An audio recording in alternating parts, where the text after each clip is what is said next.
Hey again, everybody. Well, another episode of Call Me Mr. Broadstreet. Today's topic, the Magic Christian. The Magic Christian. Gotta tell you, an interesting film, to say the least. Now, I'm going to be reviewing it and everything. First of all, the film stars Peter Sellers and Ringo Starr. Peter Sellers going through a whole bunch of accents, of course, during the film, or at least a couple. Look, lady, do you want it or don't you?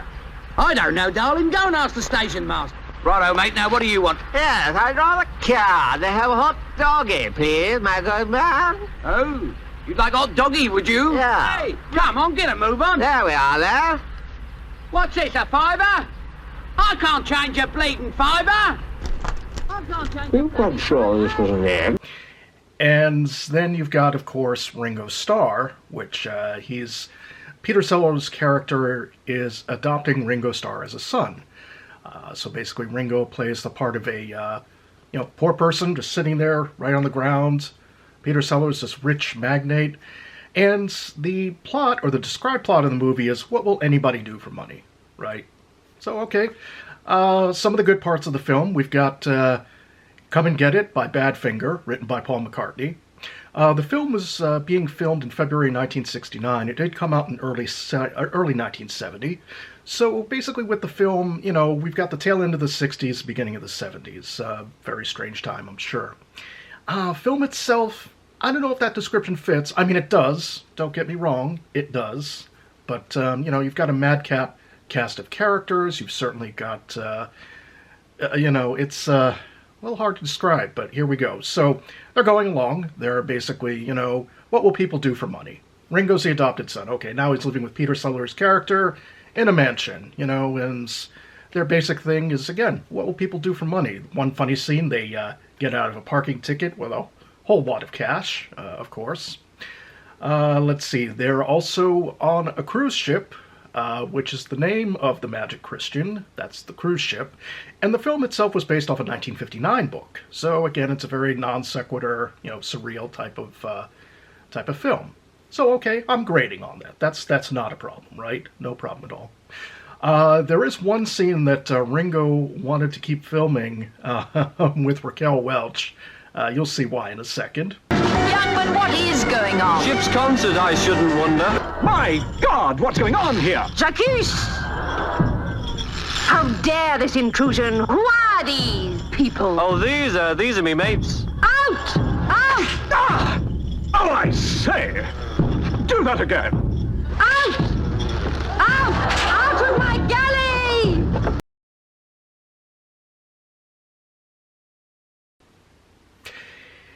And then, of course, you could see why he wanted to go ahead and, keep filming that scene. It was only for the cinematography, right? So, anyways, what else do we have? We get a John and Yoko look-alike boarding the cruise. We get a whole madcap cast of characters, as I've said before. Every type of group represented. Okay, I'm down with that. I'm good with that. But the film as a whole, kind of like Hard Day's Night on Acid.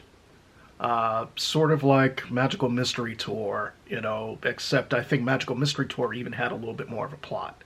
That's the downside of it. If I was grading the film itself, quite honestly, if I was going a scale of 1 to 10, probably a 6. And that's a generous 6. Again, Ringo handles himself well in the film. There's some good comedic lines, everything like that.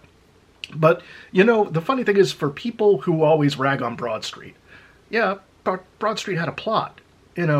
This feels a bit like, let's throw everything at the ceiling, everything at the walls, let's see what sticks. Maybe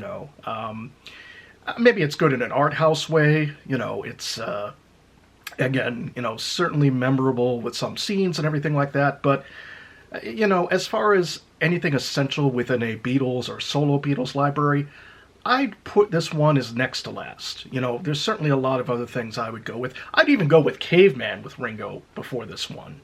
Caveman, I think, is a lot more entertaining in my view. Again, of course, the classics, Hard Day's Night, Help, even Magical Mystery Tour, Let It Be, certainly would go with that. Would go with Broadstreet. Would go with anything that Ringo's cameoed in. Heck, I might even go with the Ognir Rats special, at least as far as priorities above this one. Ognir Rats being the 1978 special that Ringo was filming to promote his then current album Bad Boy. So there you have it. You know, it's kind of just a quick and dirty review of the film.